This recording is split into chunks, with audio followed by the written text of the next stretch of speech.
गिनती की पुस्तक 13वां अध्याय वचन 1 से लेकर 33 तक। कनान देश में भेदिए। फिर यहोवा ने मूसा से कहा, कनान देश जिसे मैं इस्राएलियों को देता हूँ, उसका भेद लेने के लिए पुरुषों को भेज। वे उनके पितरों के प्रति गोत्र के एक एक प्रधान पुरुष हो। यहोवा से यह आज्ञा पाकर मूसा ने ऐसे पुरुषों को पारान जंगल से भेज दिया जो सबके सब इस्राएलियों के प्रधान थे।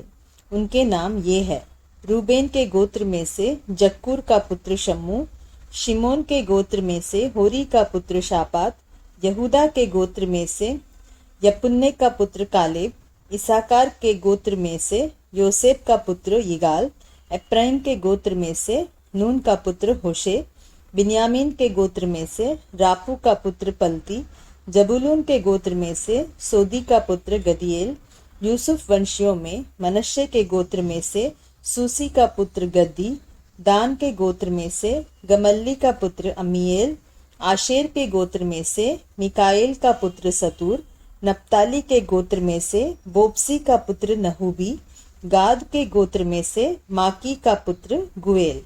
जिन पुरुषों को मूसा ने देश का भेद लेने के लिए भेजा था, उनके नाम यही है। और नून के पुत्र होशे का नाम उसने यहोशू रखा।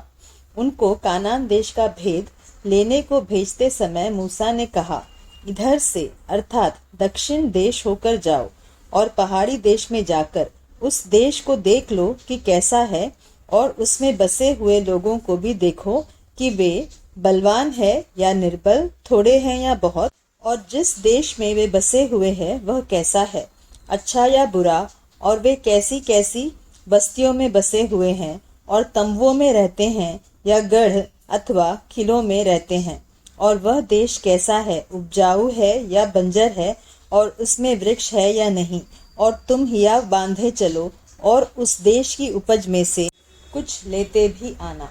वह समय पहली पक्की दाखों का था, इसलिए वे चल दिए और सीन नामक जंगल से ले रहोब तक, जो हमात के मार्ग में है, सारे देश को देखभाल कर उसका भेद लिया।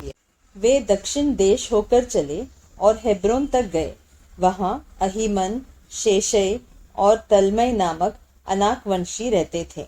हेब्रोन मिस्र के सोवन से 7 वर्ष पहले बसाया गया था।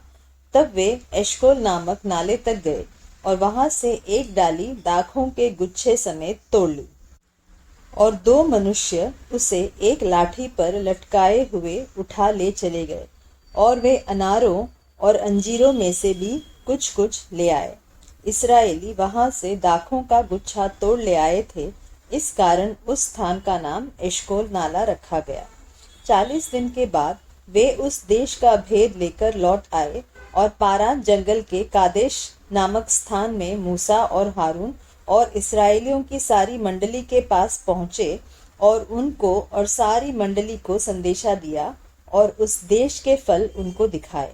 उन्होंने मूसा से यह कहकर वर्णन किया, जिस देश में तूने हमको भेजा था उसमें हम गए, उसमें सचमुच दूध और मधु की धाराएं बहती है, और उसकी उपज में से यही है। परंतु उस देश के निवासी बलवान है और उसके नगर गढ़ वाले और बहुत बड़े हैं।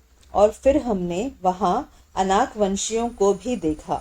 दक्षिण देश में अमालेकी बसे हुए हैं, और पहाड़ी देश में हित्ती, यबूसी और एमोरी रहते हैं, और समुद्र के किनारे किनारे और यरदन नदी के तट पर कनानी बसे हुए हैं। पर कालेब ने मूसा के सामने प्रजा के लोगों को चुप कराने के विचार से कहा, हम अभी चढ़ के उस देश को अपना कर ले, क्योंकि निस्संदेह हम में ऐसा करने की शक्ति है। जो पुरुष उसके संग गए थे उन्होंने कहा, उन लोगों पर चढ़ने की शक्ति हम में नहीं है, क्योंकि वे हमसे बलवान है। और उन्होंने इस्राएलियों के सामने उस देश की जिसका भेद उन्होंने लिया था यह कहकर निंदा भी की, वह देश जिसका भेद लेने को हम गए थे ऐसा है जो अपने निवासियों को निगल जाता है, और जितने पुरुष हमने उसमें देखे वे सब के सब बड़े डील डॉल के हैं।